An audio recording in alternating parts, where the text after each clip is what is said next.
Welcome to Nebraska Preps Postgame with your hosts, Mike Sautter and Jacob Padilla. Hey everyone, welcome back to another edition of Nebraska Preps Postgame.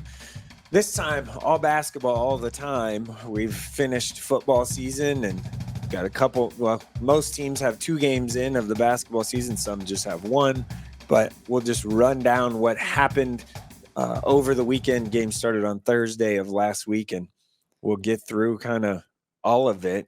Jacob has a ton of notes. I have no notes because I go off of what I see with my brain. So we'll start in Class A. Yeah. Bellevue West, the number 1 team in the coaches poll. Check out our coaches poll on the NEB Preps page on hurrdatsports.com. That's what we're going to be going off of as we kind of go through this to kind of give us our outline here to discuss the best teams. And we're running through A, like you said, starting with Bell West, the preseason number 1, still number 1. Yeah. Good. Still number 1. The North Star game, it was a little like, okay, maybe, right? Like, no. I mean, and it wasn't. Wasn't it? Remarkably consistent. 2 like North Star and Millard South, they're middle tier teams. Like they're not pushovers by any means. 82-55 against North Star, 81-50 against Millard South. So I mean that's a pretty impressive opening performance. First game, it was everybody. They had five players between 11 and 14 points.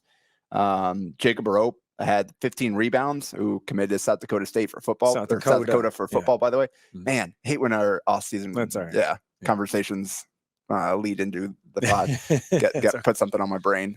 South Dakota going to the Coyotes. But 15 rebounds there in that game, and then the second game it was Jaden Jackson.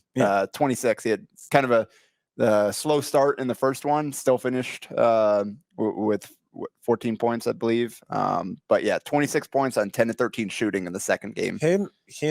Having the ball in his hands more as like the secondary guard, I guess, with ball handler is only going to help him going forward. Only going to help him in college because he's likely going to have to play some point guard stuff.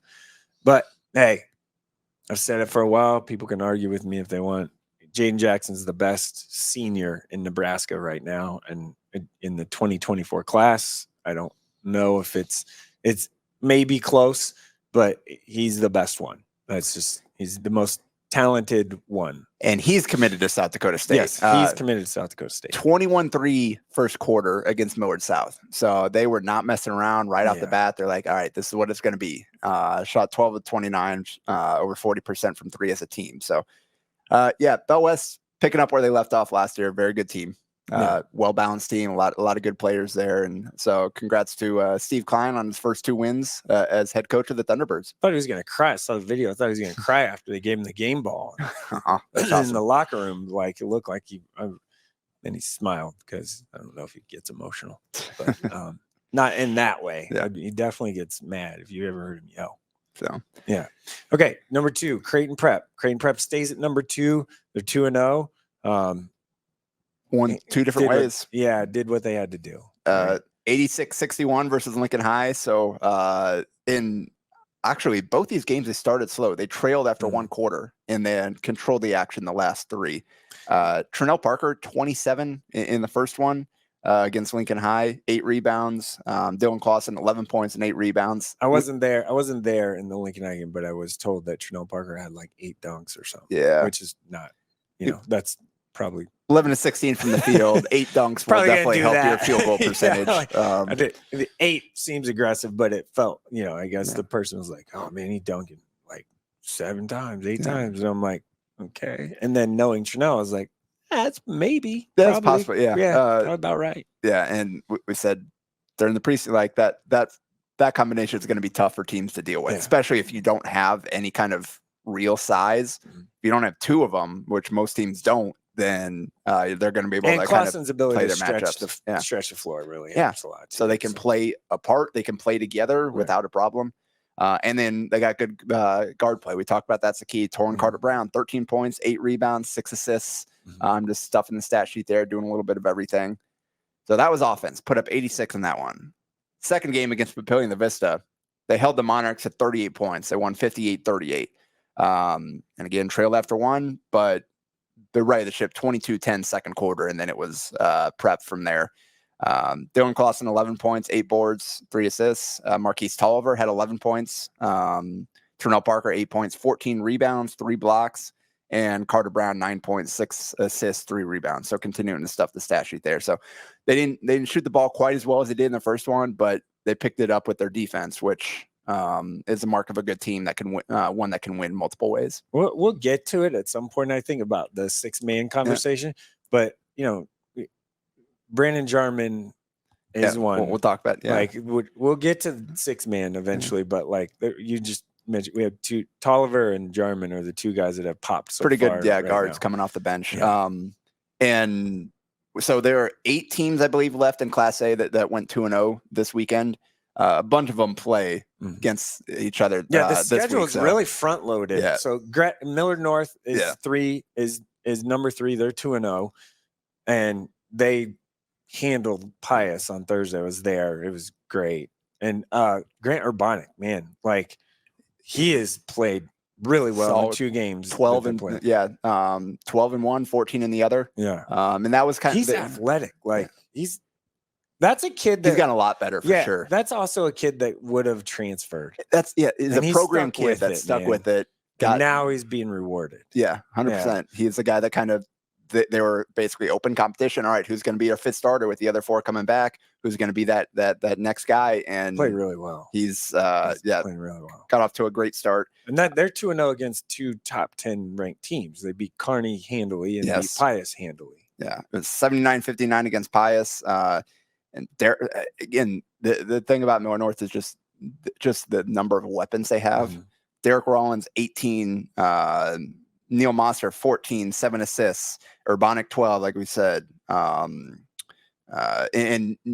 Eli Gate didn't play in this game against Pius. And Amari Rahaman stepped up, 12 points, 11 rebounds at the point guard really spot. Good. He was really good. Yeah. He could start for a lot of teams as a point guard. And then followed up, Gates was back for the Kearney game there, 61-36 after 3 quarters. And then Kearney kind of made it a little closer in the 4th quarter, made it look a little bit better. But that was I got there when it was 7-4 in the first quarter, and then it wasn't. Yeah. So Rollins 21-10. They couldn't really do anything with him. They switch everybody on him. And Kearney's got size, and they've got some wings. You would think they've got some. Kearney didn't shoot the ball well. They'll shoot it 2 better. for 16. Yeah, they'll shoot it better. But that was something. It's a nice learning game for Kearney, I guess. Neil Mosser, 15 points, 5 boards, 4 assists. Geth in his first game back, 12 points, 5 rebounds, 6 assists off the bench. And Urbanic, 12 points. So Millard North 2-0. They've got Bellevue West on Thursday, and then at game. Lincoln East on Saturday. Yeah, that Millard North, and Millard North, Bellevue West at Bellevue West Thursday. The girls' game and the boys' game both are huge games, early season games. Yeah, and then Bellevue West goes to Pius on Saturday as well to close out the weekend. So again, boys, girls, that's the schedule is extremely front-loaded. Yeah, we got a lot of good matchups early on, which is good for the fans. Yeah, and good for teams to kind of learn where they stand early on. Yeah, get those out of the way, measuring sticks. It's also a little and there's more to it than that, but I'll save that for another day. The schedule maker maybe did some stuff on purpose. Okay, number 4, Gretna. 2-0. Yeah, 2-0. 80-65 against at Southeast and 77-55 against Norfolk. 80-65 at Southeast is that's a good win. Yeah, good win. Southeast, I think, is probably a little better than we thought maybe coming into the year. There's just so much change as far as Lincoln transfers and everyone moving everywhere. But that was, they lost a lot of pieces, but they have, they were all right. Taymor is a guy there. Jake Hinkleman's another guy for Southeast. They're 2, that's there's 2 studs at Southeast. And Gretna has their 4 core guys that have played a ton, and they'll find some depth, I guess, along the way. Cade Cook joining that group there. Yeah. And thinking about Coach Feakin and the whole Gretna program right now, obviously going through some difficulties right now, and to take care of business. That's with that on their minds. I'm glad they're able to kind of get out there on the court and play the way that they know they're capable of. And they got a big one on Friday. At Omaha West Side. Again, the schedule in front. Gretna, West Side at Gretna on Friday. Big game, huge game. So speaking of West Side, let's move on to them. 2-0. They're 2-0 and doing it 102 to 65 against Northeast record 102 in the points, first game of the season. They've never scored 102 in a non-overtime game. Yeah. So there's a wild stat from that. If depending on how generous their stat keepers were, 32 assists on 41 buckets to get those 105 points. Watching them practice, though, I believe it. They move the ball. Yeah. It does not stop. In the practice I was at, they very much so worked on it not stopping, and I feel pretty good about that. 63, 50, 73 shooting splits, 12 of 24 from three, I think they were.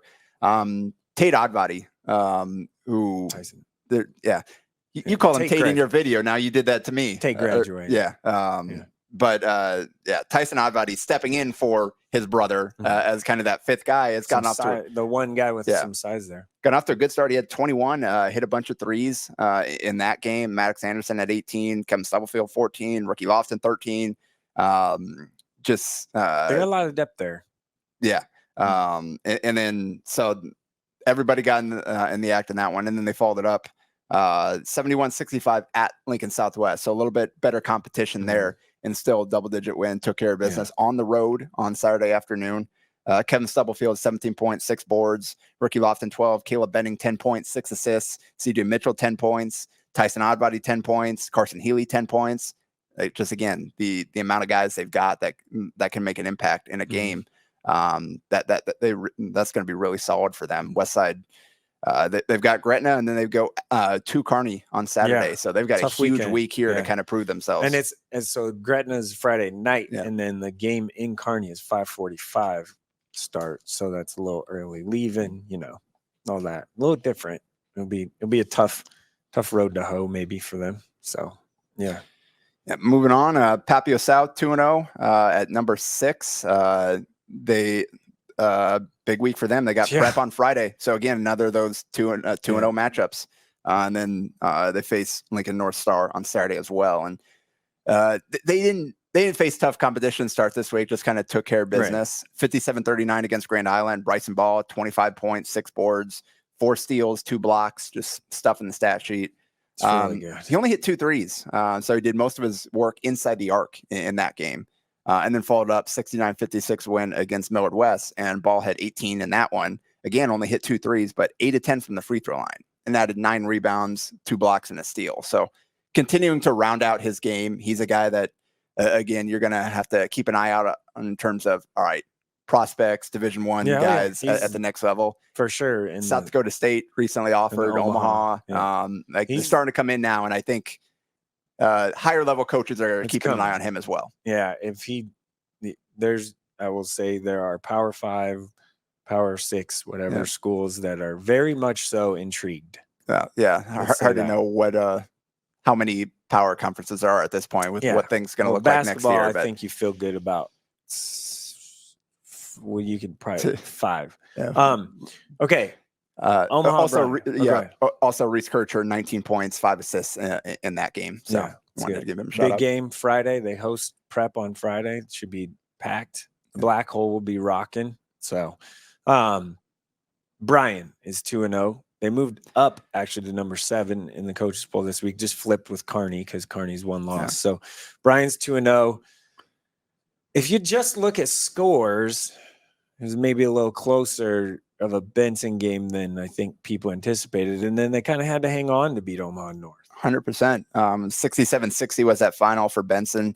And so sophomore Goner Bomach for Benson. Sorry, I haven't heard his name pronounced before, but 28 points, 24 rebounds, 3 steals, 3 blocks in that game. That's ridiculous. He had 19 and 10 in their first game as well. Obviously that first round competition wasn't great, but that's a guy that might need to keep an eye out on, just kind of seeing that jumped numbers. Out and huge. Going against Bryan's size with Amari Bynum and Rylan Rodriguez. in the front court there. Bynum had 19 points, hit a couple of threes, got to the free throw line, 10 boards, 2 blocks. Mentioned Brandon Jarman's got off to a good start. He had 11 points. He was great in that first against one. North, man. Yeah, was great. 100%. 57-52 was the final in that North one. He said they had to hold on late because North they went in, I think, down 8 going into the fourth quarter. They made a rally, got it down to 4 points. And then some wild stuff happened. A couple of technicals both ways. Didn't really see what happened Probably on either one. Much on both of them. Yeah. But in the end, Brian was able to hold on despite 8 turnovers in the fourth quarter. That's something they want to stay here top 10. They want to. They've got to clean it up. They have to take care of the ball. Like they have got to take care of the ball. 21 turnovers in the game. That's why North was in the game, because North did not play well offensively. Yeah. No, I will say this about North, though. Just watching them, you're going to have to knock them out to beat them. They're not going to quit. Like, that's for sure. You're going to have to really, handle them early because they will keep coming at you. So, Carney, we talked about, right? Well, unless you want to go. You want to mention Jarman had 17 points off the bench, 5 of 7 from 3. And they like him. I talked to Coach Gooley. They like Jarman off the bench because it just provides a spark. Yeah. It's nothing more than you've got offense in the starting group with Bynum, and who another double-double, 23, 13 boards, 3 blocks. Listen, he's so good. He's so talented. I hope people understand. Talented. He is so talented. Yeah, very high ceiling if he continues to work, and Coach Goey and that staff does a great job continuing to develop him. A lot of upside still to go there. So because of that, we'll talk about kind of who they're going to play here in a few minutes. But Brian's heading to the OPS Invite Final on Monday night. We'll both be there as we record this on Monday. We'll be there to kind of cover that one to see who comes out on top there. Westview with the win. Yeah. Good. Okay, Kearney 1-1, right? We talked about their loss to Miller North. Didn't shoot it well. They just dropped one spot in the coaches pool. Not a big, deal. And then Lincoln Southwest, they're 1-1. They stay at number 9 in the coaches pool. We kind of talked about them a little bit. Go ahead. So the 2 games for Southwest, Braden Frager, he was good against 38 Westside. Points on 16 of 26 shooting. Hit 4 threes, 15 rebounds, 2 blocks. He was really good in both games. They got to get some help for him. Nobody else was really double figures, played particularly well. Get going a little bit. He's capable. He's very capable. BJ Bradford's got to get going a little bit. They got to find some other scoring outside of him, consistent. 100%. Pius 1-1, right? They they lose to Miller North, and then handle Elkhorn South at Miller North on Saturday. Right. Double doubles for Tracy Anderson in both games. He could average 20 and 12 if he wanted to. Yeah. Pretty easily all year long. 21 and 12, 19 and 11. Yeah, those are his first 2 games. That's right. It could be like a 20 and 12 guy. Should actually be a 20 and 12 guy. And Parker Kelly, 2 really efficient games start off. He's a nice player. Yeah, he really is. He's got some length. He can really shoot it. Kellen Hum might be the key. He's so streaky. When he gets when he catches fire, he can rain 3, 4, 5 threes. The thing is, he's going to take those shots regardless. So if they're not going down, might be tough. But when he's hitting, they're going to be tough. So the final team I want to talk about is the last 8-0 team, Omaha Westview, not 2-0 team. Yeah, 2-0. 8 2-0 teams.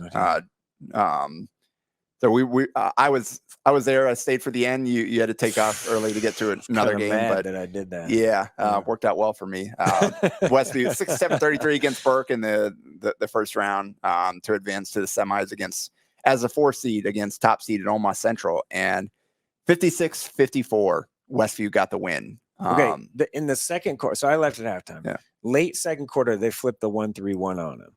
Did they stay with that? They kind of mixed some things up throughout. They tried some different. They didn't necessarily stay in one thing, and it was smart by them to mix it up there.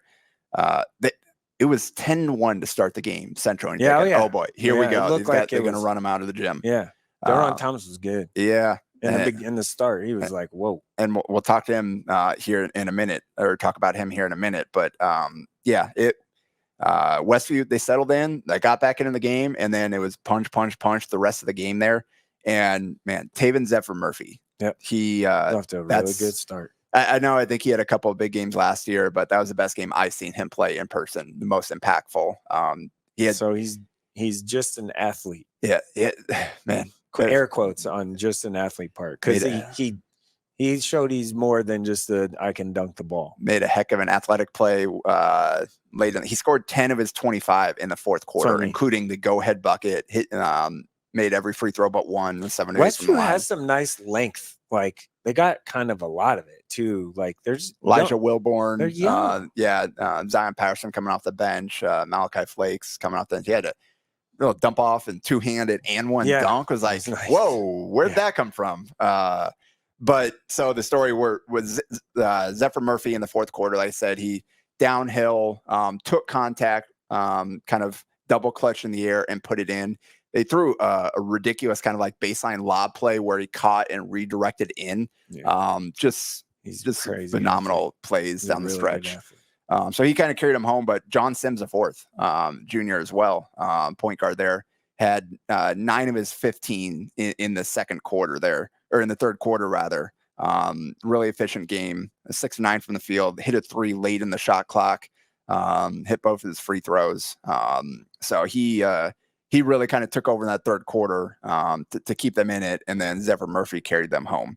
So that was a really good win for Westview. Now they'll get a crack at Omaha Bryan to show, hey, year 2, we're ready to be a factor here. You mentioned Daleron Thomas, finished with 25, 4 rebounds, 4 assists. But in the fourth quarter, Westview knew he was the only guy they had, and he went 2 of 8 from the field. Thomas is a guy that can hit some really tough shots, but you got to find a way to generate easier offense and just relying on him to bail you out. And nobody else scored in double figures in that game. Devin Holman fouled out. They never really got anybody else going. Second best player. Yeah, clearly. And so he didn't have a huge impact in that game. So he's got to do a better job of avoiding fouls there and being out there to finish. But Central will be all right, but it's definitely a game where it's like, all right, we got some things to work on here. They've got to find a way to shoot better. Central does, to shoot from the outside. They're 31% from 3. That's probably what they're going to be as a team. Like around 30, people are going to start zoning them and make them, because they're athletic. They're big and strong and athletic. It's just they got to knock down outside shots, or it's going to be a struggle for them to score. Yep, indeed. Yeah. Okay, move on. Class B. Yep. Okay. So Crete. Is the number 1 team, stayed number 1. No changes in the top 5. No changes in the preseason. Crete's number 1. Shout out to number 1. That includes a 74-52 win over Bennington. I believe senior Aiden McDowell had 35 and a half. Went over 1,000 points for his career in that game, and had a half court shot. Heck of a statement for the Cardinals there to start the season. They're really good. Yeah, and he's that really nice player. Scott is 0-1. They played the one game against St. Thomas Aquinas out of Kansas. Yeah, 63-61. Neither were there. I'm not sure. I talked to Coach Juergens about the game, and he said that is the most athletic team we'll probably play all year. Yeah. So they hung with them, lost by 2 or whatever. But, no change because it was out of state loss. Yeah. So Norris is number 3, stayed number 3. They're 2-0. Wins over Waverly and GI Northwest. Yeah. Hey, Waverly's a rivalry game. Huge week for Norris this week. Yeah, coming off Wahoo on Tuesday, they're hosting it, and then at Elkhorn on Saturday. Yeah. So now we're going to see how good Norris is, how ready those young guys top are. 5 matchup. Number 2 versus number 4 Elkhorn on Saturday is and both those teams probably play each other a couple times. Yeah. Elkhorn took care of business against Mount Michael and Waverly, 67-56 and 57-46 there. So 2 11-point wins. Roncalli is stayed at number 5, and they have the 1 win over Hardin Cedar Catholic, which is facing Boys Town and Concordia this week. That Concordia game will be interesting. Yeah. Number 1 in C1, obviously some size from Quentin McCafferty. There's some size for Roncalli too. McGill's a big, strong guy. Brooke Shetler and good guard play there. So be good. There's 2 Brady McGills at Roncalli, by the way. They're cousins. Yeah. Same name and everything, spelling everything. Yeah, because I remember the MBDA tournament, the freshman tournament. They had him on the roster, and it's like It's like, what's going on? They sneaking you back onto the team? He's little Brady for one more year. Yeah. And then Scotts Bluff, Elkhorn North. Yeah, Scotts Bluff played Mitchell and handled them. Elkhorn North 1-0 beat Platteview, right? So on the road, so good win for them on the road. I was at that game last year, and well, obviously Platteview is a little different this year. Bennington 0-2, but again, like it's kind of one, schedule was a little tough weekend, and two, it's like okay, football legs type of stuff. So they got to a slow start last year too, and settled in. Obviously, they got some new players, but Platteview is 1-1 with that loss against Elkhorn North, and they stayed at number 9. Bennington fell from 6 to 8, and Mount Michael actually moved up trade spots with Gretna East 10 and from receiving votes to 10, and Gretna East moves down after going 1-1 in the OPS / Gretna East jamboree over the weekend. No changes at the top in the rest of the classes, although do want to shout out the start that Wahoo has had because of what Marcus Glock has done. It's incredible. And it wasn't like it was over pushovers. 2-0. Two good, tough teams. 10-point win over Bennington and a 41-point win against Aurora. They just dominated that game. But so in the first game, Marcus Glock, 37 points, 10-19 from the field, 5-10 from 3, 12-13 from the free throw line, 5 boards, 3 assists, and 3 steals. Followed that up with 29 points on 10-17 shooting, 7 of 9 from 3. It's extremely efficient. 2 of 3 from the line, 5 boards, 2 assists, 2 steals. So Glock committed Northwest Mo, best player in C1, and he is certainly playing like it to start this season. That's not real close. And then just going real quick, C2, no change at the top. D1, no change at the top. Not a ton of changes. At even 1, 2, 3, whatever. The one kind of glaring thing as far as the coaches poll is concerned was Norfolk Catholic goes 0-2, moves just from number 2 to number 4. Grand Island Central Catholic beat them in last second-ish, and they are at 10. I was like, wait, what?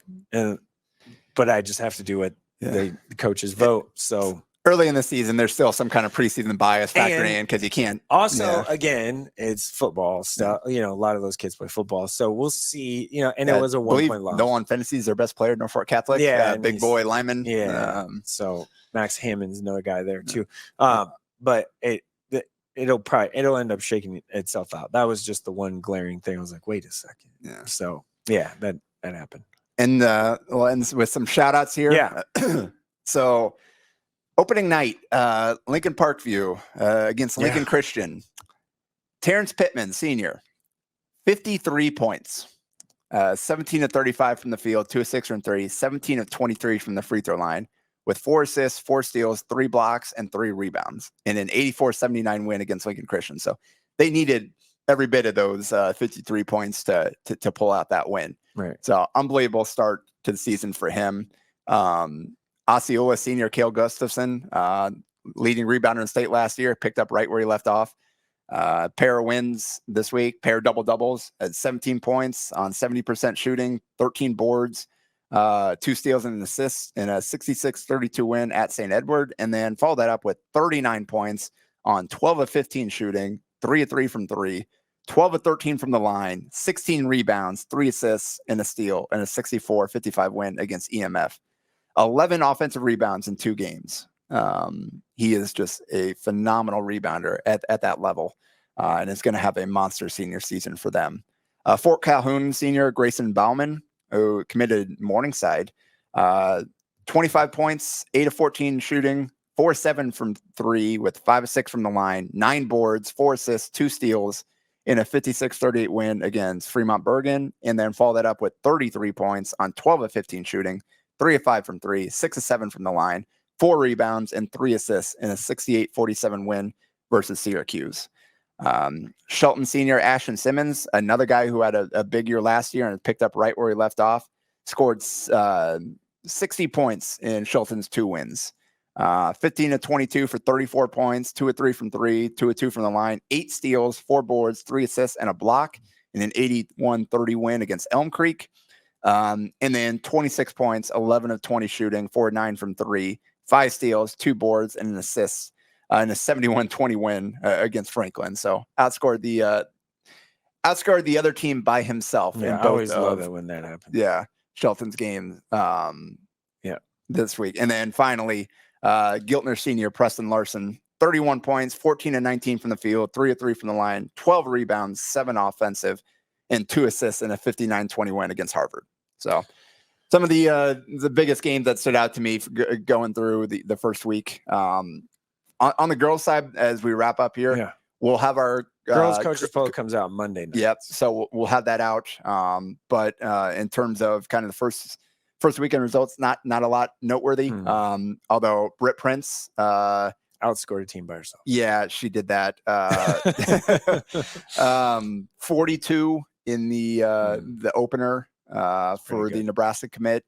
And thing about her is she can do that pretty much at any time. Yeah. It's just been a matter of, all right, I'm going to try to get my teammates involved until they need me, and then I'm going to go get my buckets. It's kind of how it's been, but Elkhorn North has quite a bit to replace from last year, working in some new starters to go around Britt and McKenna Murphy there. So might be a time where it's like, all right, I'll kind of shoulder the load here till everybody else kind of gets confident and finds their spots. So she's in for a monster year. She's going to be. Yeah. So Scott won that game against St. Thomas Aquinas by 13. So those are kind of the top 2 in B preseason heading in. And then Bell West took care of business. Omaha Central took care of business. Millward West took care of business. Millward North took care of business. So a lot of the favorites, no real slip ups in the first weekend on the girls' side. And we'll again check out the NEB press page, hurrdatsports.com on Monday night for the coaches poll there on the girls' side. Yeah. All right, that'll do it for this week's edition of Nebraska Preps Postgame. If we missed anything, I'm sure you'll let us know, which is fine. Please do. That's it for Mike Sautter, Jacob Padilla. This has been Postgame.